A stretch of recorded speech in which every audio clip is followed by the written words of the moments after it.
Hello viewers, আসসালামু আলাইকুম। আশা করি সবাই অনেক ভালো আছো। তো আজকে তোমাদের ডেন্টাল অ্যানাটমি কার্ডের কোয়েশ্চেন নিয়ে কথা বলবো। ঠিক আছে, তো তোমরা জানো যে আগে কিন্তু তোমাদেরকে সবসময় বলি যে কোয়েশ্চেন ব্যাংকটা সলভ করো। কোয়েশ্চেন ব্যাংকের মধ্যে তোমরা দেখবে অনেক কোয়েশ্চেন আছে। আমি জানি যে কোয়েশ্চেন ব্যাংকে অনেক কোয়েশ্চেন আছে, তো এগুলো সলভ করা অনেক কষ্টকর, কিন্তু বিশ্বাস করো আমরা আমাদের পরীক্ষার সময় আমরা সব টপিক সলভ করে গেছিলাম কোয়েশ্চেন ব্যাংকের। প্রত্যেকটা কোয়েশ্চেন হাতে ধরে ধরে সলভ করছি, সাথে ছবিও আঁকছি। এমনও হয়েছে যে এক সপ্তাহ লাগায় ডেন্টাল অ্যানাটমি পরীক্ষার জন্য পড়ছে, ছবি আঁকছে, নোট করছে, সবই করছে, কিন্তু তাও তার এ আর বি গার্ডে ফেল এসে পড়ছে। এটা আসলে কি বলবো, লাকটা যেরকম ডিপেন্ড করে সেরকম কিন্তু কিছু এখানে স্ট্র্যাটেজি আছে যেগুলো তোমার মেনটেন করতে হবে পরীক্ষার সময়।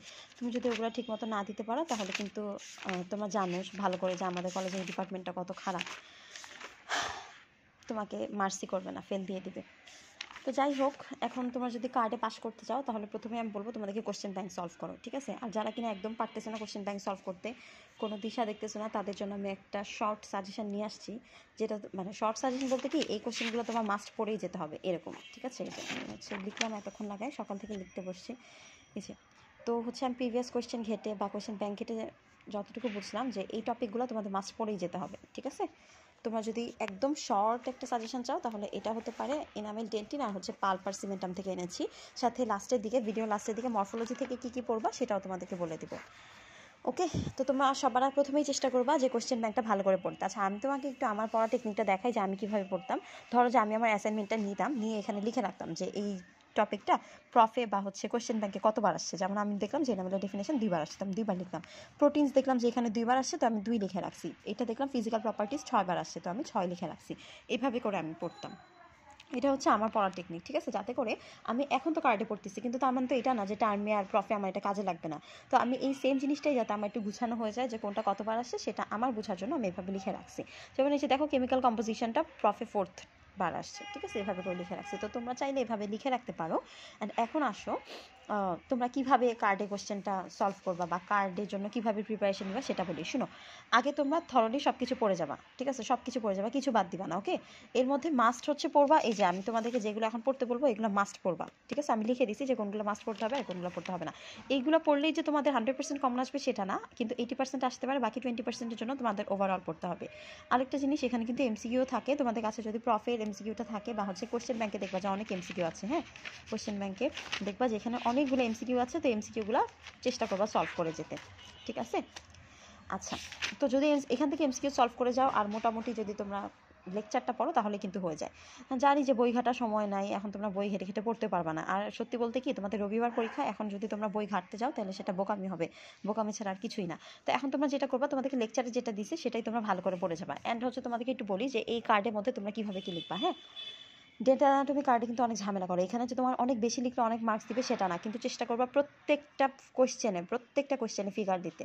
কোশ্চেন 2 মার্কসে থাকুক, 1.5 মার্কসে থাকুক বা 1 মার্কসেরই থাকুক না কেন, অবশ্যই ফিগার দিবা, ঠিক আছে? ফিগার মাস্ট দিতেই হবে, সেটা মরফোলজি হোক আর সেটা হিস্টোলজি হোক।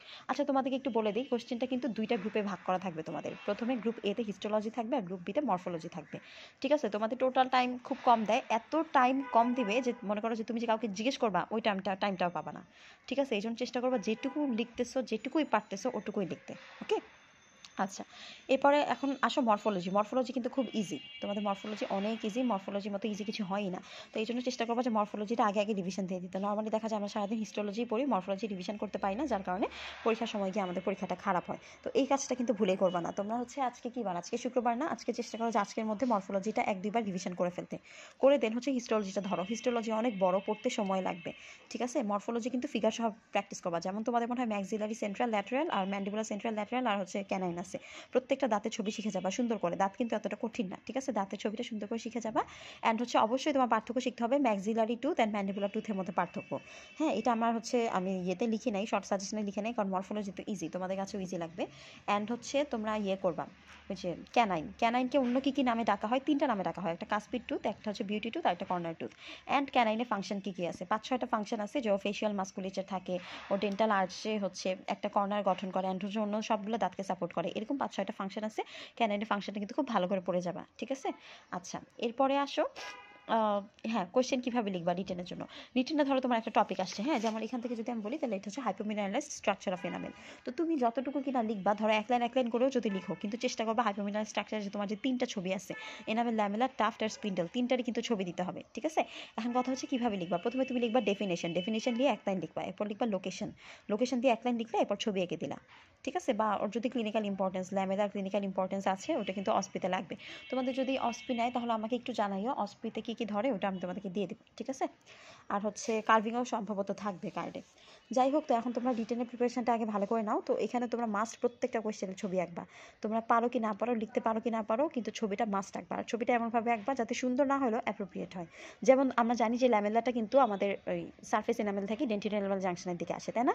এখন তুমি যদি ডেন্টিনো এনামেল জাংশন থেকে সারফেস এনামেলের দিকে যাও, তাহলে কি ছবিটা হবে? ছবিটা হলো না, তোমার টাইমটাও নষ্ট হলো।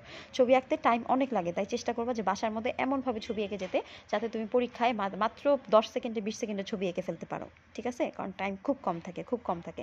আর যেই জিনিসগুলো না লিখলেই না, সেগুলো লিখতে হবে। যেমন এনামেল প্রোটিন আসলে এটা তোমার লিখতেই হবে। ফিচার্স অফ সারফেস এনামেল, এটা হচ্ছে আপাতত ইম্পর্টেন্ট না, কিন্তু এটা একটু পড়ে যেতে পারো, ঠিক আছে। আচ্ছা, এখন আসা এই হাইপোমিনারাল স্ট্রাকচারটা কিন্তু আসবে, মাস্ট আসবে, ঠিক আছে। এটা একদম মাস্ট আসবে একটা কোয়েশ্চেন। অ্যান্ড হচ্ছে ক্লাসিফাই ডেন্টিন উইথ ফিগার, ধরো যে এটা এসেই পড়ছে তোমাদের, ওকে। তারপর এখানে আছে কিছু ডেন্টিনের পার্থক্য, যেমন মেন্টাল আর সার্কামপালপাল ডেন্টিনের পার্থক্য আসতে পারে, ঠিক একইভাবে প্রাইমারি সেকেন্ডারি পার্থক্য আসতে পারে, অথবা তোমার হচ্ছে ওই টার্সিয়ারি আর হচ্ছে সেকেন্ডারি পার্থক্য আসতে পারে, এরকম করে আসতে পারে। তাই তোমরা চেষ্টা করবে প্রাইমারি সেকেন্ডারি টার্সিয়ারি 3টা পার্থক্য খুব ভালো করে পেয়ে যেতে। ওডোন্টোব্লাস্ট সেলের ছবি আঁকবা সুন্দর করে, হ্যাঁ, ওডোন্টোব্লাস্ট সেলের ছবিটা সুন্দর করে শিখে যাবা। ডেন্টিং সেন্সিটিভিটি থিওরি, এটা যদি তোমাদের রিটেনে নাও আসে, এটা কিন্তু ভাইভাতে মাস্ট ধরবে।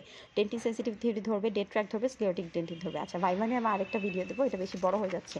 অ্যান্ড আসো, যদি তোমাদেরকে বলি আর কোনটা আসবে, পাল্পের থেকে জোনস অফ পাল্পটা তোমরা অবশ্যই পাবা। এটা একদম লিখে নাও যে জোনস অফ পাল্প রবিবার এসেই পড়ছে, ঠিক আছে। পাল্প স্টোনটাও এসে পড়ছে। আচ্ছা, পাল্প স্টোনের আরেকটা নাম কি? ডেন্টিকলস। এটা জেনে রাখো, ভাইভাতে কিন্তু বলতে পারে যে হোয়াট ইজ ডেন্টিকলস, ওকে। দেন হচ্ছে আনডিফাইন্ড শেড মেজেনকাইমাস আর প্লেক্সাস অফ র্যাশকো, এগুলো ভাইভার জন্য 100% ইম্পর্টেন্ট, কিন্তু রিটেনের ক্ষেত্রে আসতে পারে। আচ্ছা, এরপর সিমেন্টামের মধ্যে আসতে পারে হচ্ছে সেলুলার অ্যাসেলুলার সিমেন্টাম, হাইপারসিমেন্টোসিস। তো আশা করি তোমরা বুঝতে পারছো যে কীভাবে লিখবা। প্রথমে তুমি 2 লাইন দাও বা 1 লাইন দাও, কোনো সমস্যা নাই, কিন্তু হচ্ছে তুমি আচ্ছা, ভালো কথা, যেসব ইয়েতে ফিগার পাচ্ছ না তুমি, হ্যাঁ, একদম ফিগার নাই, সেসব জায়গায় কী করবা, এরকম একটা ক্রস সেকশন দিয়ে দিবা দাঁতে। আর ক্রস সেকশন অফ টুথ, এটাও কিন্তু আসতে পারে, এটা কিন্তু অনেক ইম্পর্টেন্ট, ঠিক আছে। ক্রস সেকশন আসতে সুন্দর করে দিবা। আর তোমার টাইম এত কম থাকবে, যেই টোটাল টাইমটা থাকে, এবার কিন্তু এসডিএম পরীক্ষা তোমরা অনেক খারাপ করছো, কারণ টাইম মতো লিখতে পারো না। আমি তোমাদেরকে বারবার এটাই বলি যে তোমাদের 2টা গ্রুপ থাকবে, টোটাল টাইম যেটা থাকবে ওটাকে ভাগ করে নিবা। আর মরফোলজি চেষ্টা করবা যে 30 থেকে 40 মিনিটের মধ্যে যাতে লেখা যায়। 30 মিনিটের বেশি কখনো নিবা না মরফোলজিতে, হ্যাঁ, কারণ মরফোলজিতে আসলে চিন্তা ভাবনার কিছু নাই, তুমি যেটা মুখস্থ জানো সেটাই লিখবা, তো ওভাবে করে লিখবা।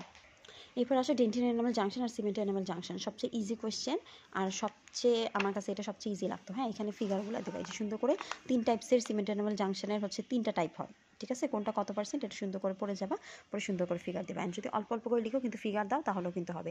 চেষ্টা করবা খাতা নিট অ্যান্ড ক্লিন রাখতে, অল্প অল্প লিখবা, কিন্তু ফিগার যাতে সবগুলোতে থাকে, ঠিক আছে। তো সবাই রিটেনটা ভালো করে দিও, আশা করি সবাই ভালো থাকবা, সুস্থ থাকবা। আর কারো কোনো ধরনের প্রবলেম হলে আমাকে কমেন্ট সেকশনে জানাবা। আল্লাহ হাফেজ।